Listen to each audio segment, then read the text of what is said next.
Well,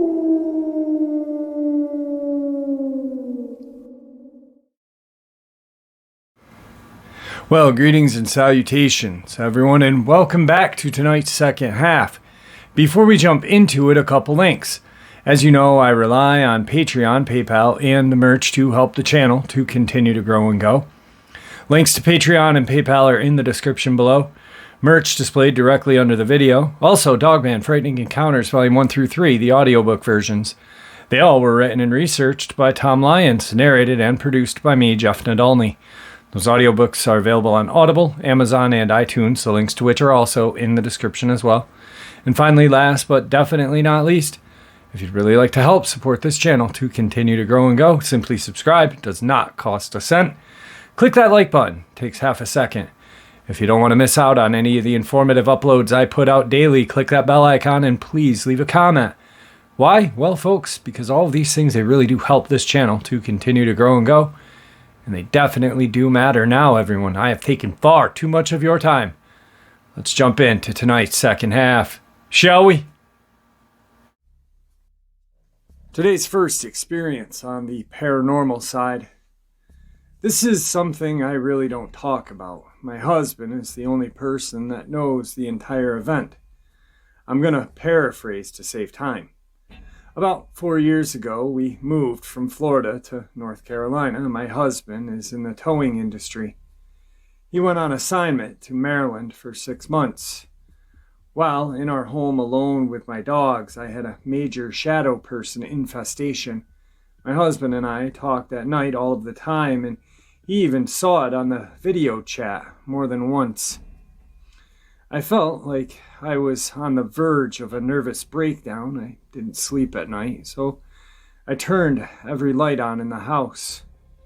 My husband is Catholic and was very involved as an altar boy from the ages of 6 till 19. So much so he had a free ride all through a Catholic high school. This plays into the story later. Seeing these shadow things nightly had me to the point that I felt like it was possibly the beginning stages of a full-on possession in the making. When I say I saw them, it started out of the corner of my eye, and over the time, I could look at them straight on.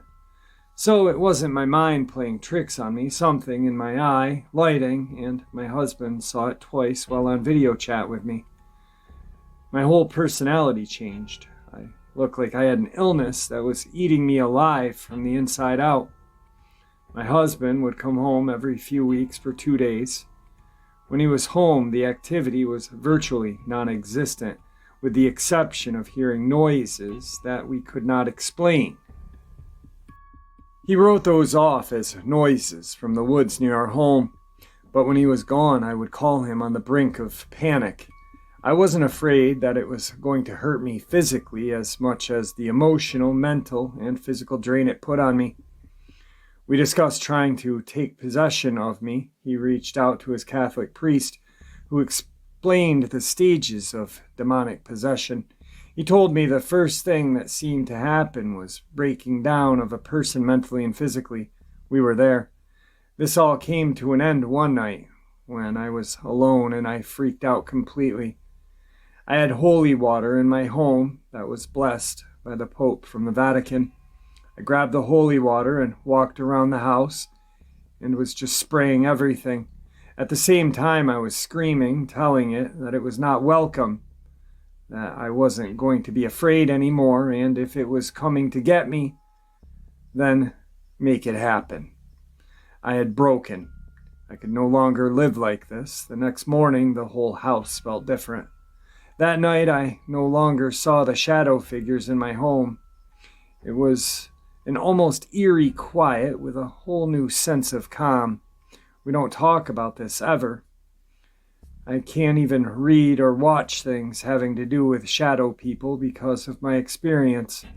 I'm not saying in the lightest terms, but I absolutely believe I have a form of PTSD from the events that transpired. We don't watch shows with it. We don't discuss it. Fast forward a little over 4 years. We now live in a 3-story home. Our bedroom is at the top floor. It is a very quiet country neighborhood, meaning at 9 p.m. everything shuts down. My neighbors don't have lighting on their homes other than their front porch. We don't have parties here or the police. It's been very quiet and dark at night. We were sitting in bed on the top third-story floor watching TV, and in my hallway I saw like a flashlight flashing around the walls. It was very fast, but I sat there and stared at it. So it wasn't just like a blink of the eye. It was like somebody outside was shining a flashlight on the house, and it popped through the window. This is on the third floor. So if it were a car light, it wouldn't reach the top level. It was only us in the house that we knew of. I looked at my husband and I said, "Do you see the flashlight in the hallway just now?" To which he responded no and started to stare. He jumped out of bed and got his gun and his flashlight and started to enter the hallway, thinking somebody may have broken in. He goes through the whole top floor, checks behind the curtain in the bedroom or bathroom, turns on all the lights, and finds nothing. We even looked outside on both sides of the house to see if maybe something happened and somebody was out there with a flashlight. Nothing. Dark, black silence like every other normal night. He was in full-on protection mode at this point. I told him maybe it was a car, maybe it was a reflection off the TV, and a couple of other things that could have caused it to calm down. He sat down on the bed, and I watched his frozen face as he stared blankly and fixated on the hall. He said, "Natalie, I'm watching a shadow go back and forth across our hallway. There's no light behind it, and I cannot see through it to the window." He said it crossed 3 or 4 times. He sat there with the blank expression. In 24 years, I've never seen. In 24 years. He jumps up and turns on every single light again. He's clearly freaked out. I was starting to freak out as well. The minute he mentioned shadow person, I thought they were back in my life again. I haven't felt this type of fear, panic in quite some time now. I feel like I'm on super high alert today as I'm sharing this. I don't feel safe going back to my bedroom. I can't relive this event. I looked at him and said, "We don't talk about these things. We're not talking about what happened. And don't say the word shadow around me ever again in your life. You can think it, but don't say it." After a while, he calmed down enough to lie down and go to sleep. I haven't slept yet. I just had to get this off of my chest so I could breathe. I'm already dreading tonight and going to bed. I can't have what I went through for 6 months back in my life again. Thank you for letting me share my story. I'm not necessarily looking for advice or anything. I'm just sitting here at complete loss. I keep wondering how these things are happening over and over again. Has it just been dormant and now it's coming back? Is there something triggering these events? There's no doubt about what he saw last night. He had a stare and never looked away while he was describing what he was seeing. I just don't know what to do or think. Also, we have 4 dogs. None of them reacted to anything. They're dachshunds, and they bark if a leaf blows by in Georgia. They lied down and chewed their toys like normal. They didn't hear or see anything until my husband got up and they followed him. Today's second experience on the paranormal side. This happened back in 2009 or 10. So I would have been 11 or 12. It was around my birthday, so in the fall, and a Saturday, as I was home from school. A few years prior to this, my grandmother was diagnosed with Alzheimer's and had to be put in a nursing home. Because of this, we took her dog Pip. She was an older terrier that my grandma had rescued years ago. We had 2 other dogs at the time, a German Shepherd and a Golden Retriever named Carly.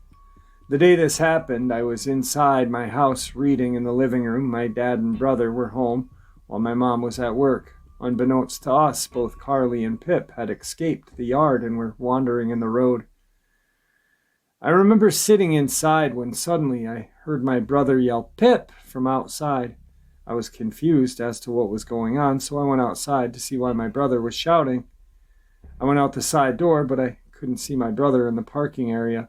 I thought maybe he was in the driveway, so I stepped to the middle of the parking area and looked down towards the road, which was blocked from view of the door by the lines of trees. As I walked a few steps to look down the driveway, a group of motorcycles went past. At that time, I didn't think anything. It was the weekend, and we'd often get people out enjoying the nice weather. Down in the road at the end of the driveway was our dog Carly. Immediately, I started walking down the driveway to go catch her. Now, I don't remember what happened next as my brain seemed to have blocked it out, but next thing I know, I was running back up the driveway and running into the house yelling, "There's something that looks like Pip in the road." Even now, I don't have memories of finding her body, which I am immensely grateful for. My dad came running out and down the driveway, with my fears were confirmed. A short time later, the motorcyclist returned. He was devastated about what had happened. He said that he was going past and he had seen our big dog Carly, who he swerved to avoid, but hadn't seen Pip in the time. The rest of the day was a blur. My mom came home from work, was inconsolable about what happened to her mom's dog. It wasn't until later, as I was processing what had happened, that I realized something was off. It was my brother's voice I heard yelling Pip's name from outside. If I hadn't heard him, I never would have gone out in the first place. But when I went looking for him, he wasn't there. I was too distracted by everything that happened afterward to really consider where my brother had gone. I think it was the next day that I had asked him where he had been shortly after Pip was hit. He told me that he had been in his room watching television. Even now, years later, he still confirms that he never was outside, and that he had been watching television when it all went down. He even remembers what was on TV. I have no idea who it was that yelled Pip's name that day. My mom was at work, and both my dad and brother were inside. I'm certain that it was my brother's voice that I had heard, and it just seems too big of a coincidence that I was called outside moments before her death. This is the only time I've had something happen to me that I cannot explain, and it still makes me question things to this day. Today's third experience on the paranormal side. My mom and I went on a trip last week, and I'm still thinking about what had happened. We were walking down one of the streets in the city when I saw a small store that I felt I just had to go into. There was a sign on the front that said, "Home of Judith, the Haunted Doll," in a really small font on the window. And I was like, laughing my butt off, dope. I dragged my bewildered mom into the store, which was full of kids' stuff and weird collectibles. I started making small talk with the owner, and she said she had gotten good vibes from me and my mom. She explained that the room in the back was filled with dolls that held spirits. And she said she could hear them, and they had bridged the gap between the spirit world and the physical world.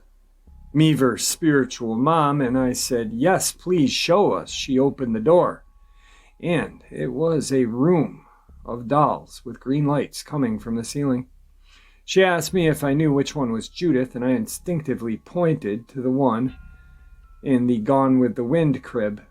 She said, "You can tell what's different about her." Something in me just said her hair, and was right. Judith's hair came from a deceased child, and my mom and I just made a WTF eye contact. Then the woman explained her connections with the dolls and let us listen to EVPs captured from a ghost hunting dude. I forgot his name. It was legit stuff. Then she mentions to the devices on her altar at the front of the room. She explained what they did, measured electromagnetic energy, and demonstrated that they only started beeping when something was directly on it. She called to the spirits of the dolls and of St. Michael, asking him to keep us in love and light, and said that the spirits were here. She asked them to make the toys go off, and they did. They really did. And when she asked the dolls to, but what really sold it was when she used the twist flashlight. If you've ever seen BuzzFeed Unsolved, it's the same thing Ryan and Shane do at the Sally house. Then she grabs my hand. On it was my ring, which I wear everywhere, and it's very important to me. She said, "Oh, Garnet, it's gorgeous." It belonged to somebody who loved. No? She's in the spirit world, isn't she? It was a ring that my dead grandmother owned. This is what followed. The woman turns to my mother. "I'm sorry for your loss. My mom." "How are you sure it was my mother's?" Woman. "How? I felt it, of course." Looks at me. "Would you like to ask a question?" We said, "Of course," and she propped a flashlight up and called my grandmother from the spirit world and asked her to turn the flashlight on in 3 seconds, and that she would count. It immediately turned on. She said, "Okay, you can turn it off now. 1, 2, it turned off again. Very on point for my yaya. I could just picture her saying, "Stop counting off. I'm not a child." My mom stepped forward and asked questions and said things she wanted her to know.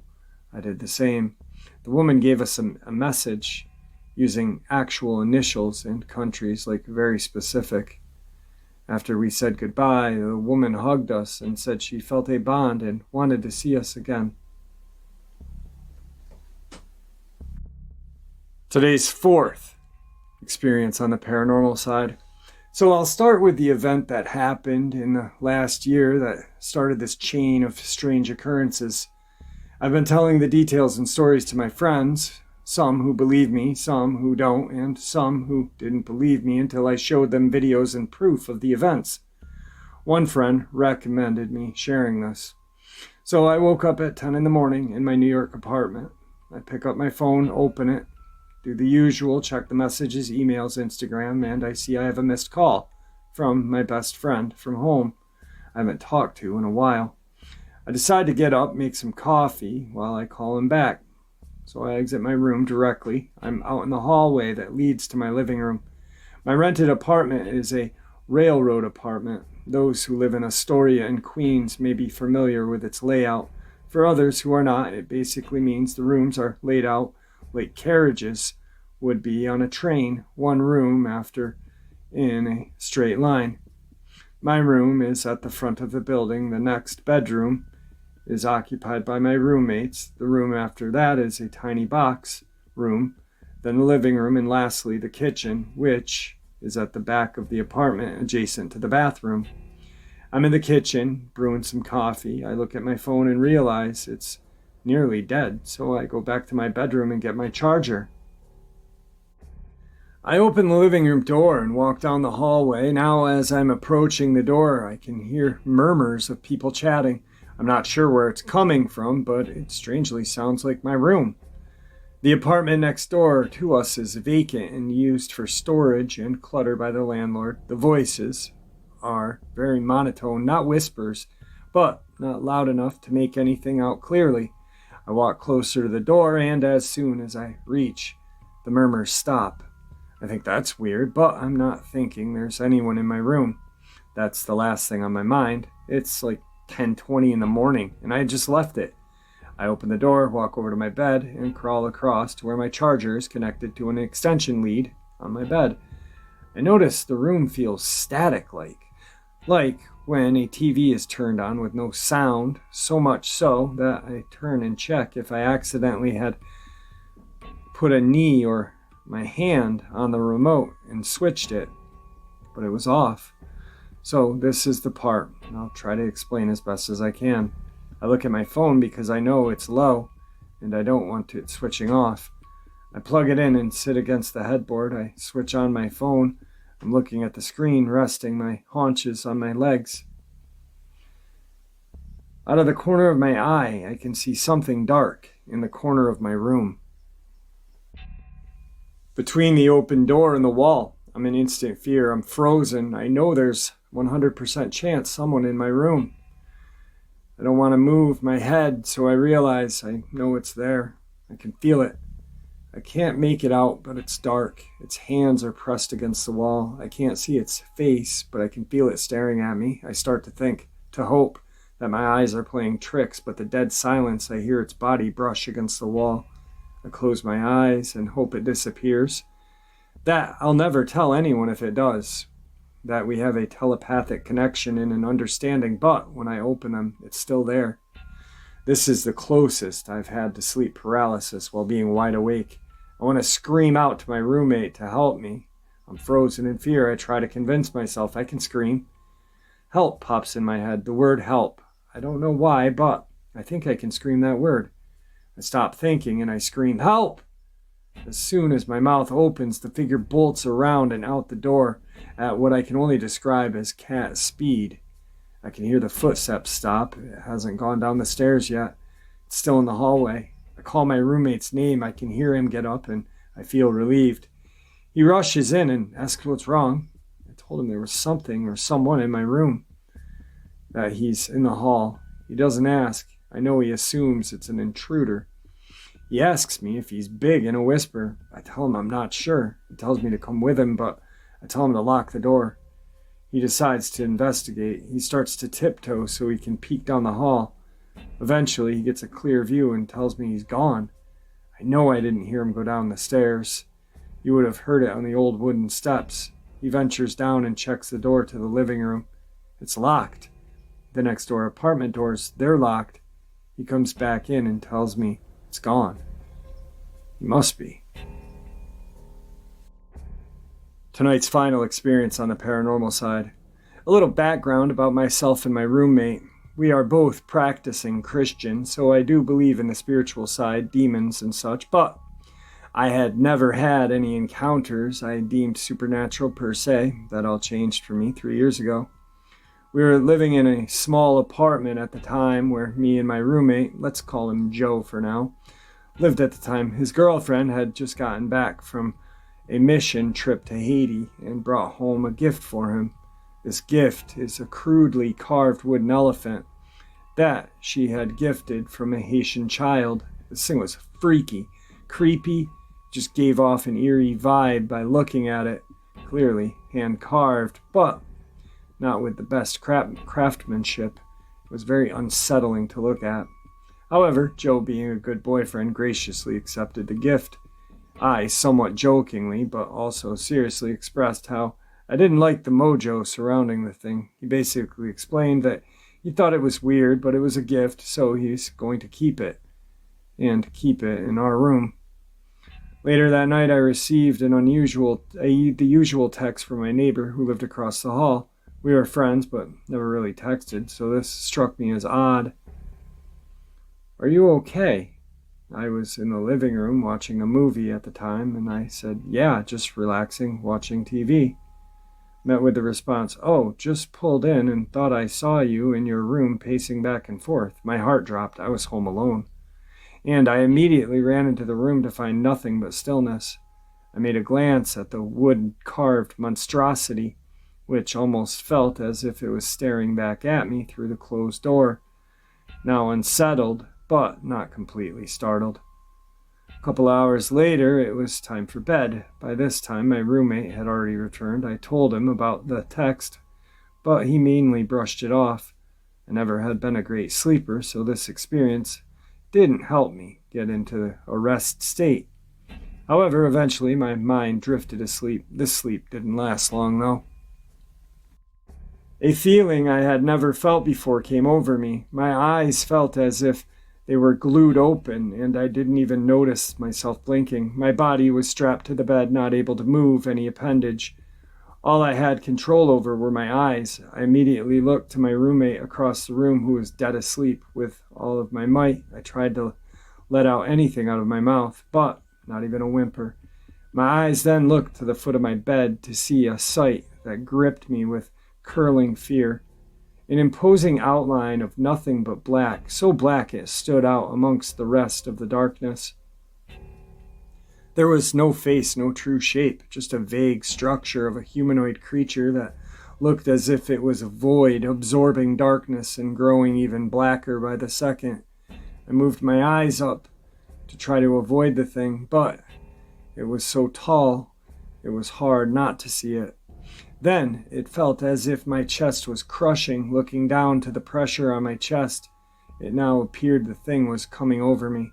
It wasn't crawling over my bed, more as if it was levitating closer and closer, until I was forced to stare at nothing but the void before me. What I presumed to be the creature's face, there was no emotion, noise, nothing, just darkness. And when I think back to this, that's what churns my stomach. The lack of anything is something I had ever experienced. I don't remember the thing leaving or me falling asleep. I just woke up in the morning, naturally thinking my mind had just dreamt up a terrible nightmare. However, when I looked to the floor of the room, I saw that wood-carved creature had fallen off the shelf and rolled a solid 3 feet to the foot of my bed. I felt ill from the fear. I immediately decided the events were connected. I have never suffered from sleep paralysis before or after this event.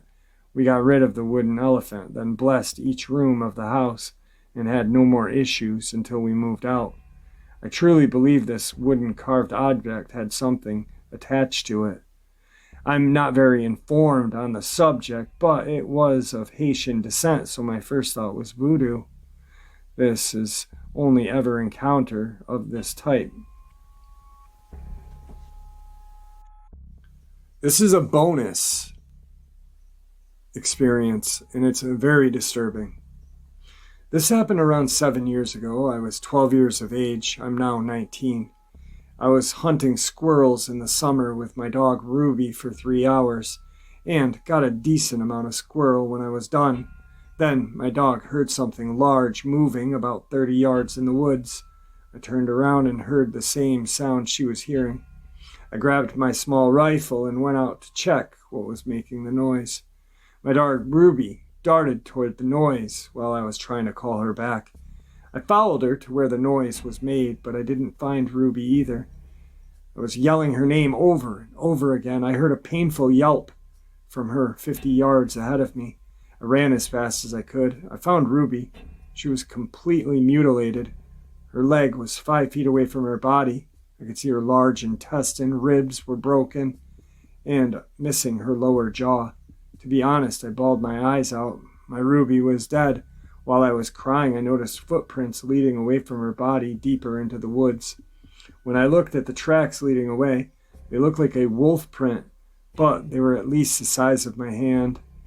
I didn't know what killed my dog Ruby, but after that incident, I wanted revenge. I am still looking for that same wolf. And so far, I've been seeing the same tracks in the same area where it killed Ruby. If I find this wolf, it's going on my wall. That's my scary and sad encounter. If I didn't have Ruby when I was squirrel hunting, she would not have gotten injured or killed. I'm lucky I'm still alive. She sacrificed her life to protect me. I still miss her to this day. All right, folks, that was tonight's second half. I hope you enjoyed it as much as I enjoyed sharing it with you. That last encounter, I really do feel that was a Dogman that attacked Ruby. Just a horrifying experience. With that being said, thank you for supporting this channel. Your support is what makes this channel so special. This community, in the community of my channel, not the community of the cryptozoology world, you guys in the comment section are just truly amazing. The camaraderie and kindness in there is truly amazing. And I am blessed to have such an amazing group of subscribers. With that being said, please stay safe, happy, healthy, and ever vigilant. Please keep an eye on your family, your friends. We know these creatures are real. We know they're out there. It's up to us to keep our family and friends informed. Unfortunately, we cannot keep them safe all the time. We could just give them the information, and what they choose to do with it is on them. With that being said, God bless you all.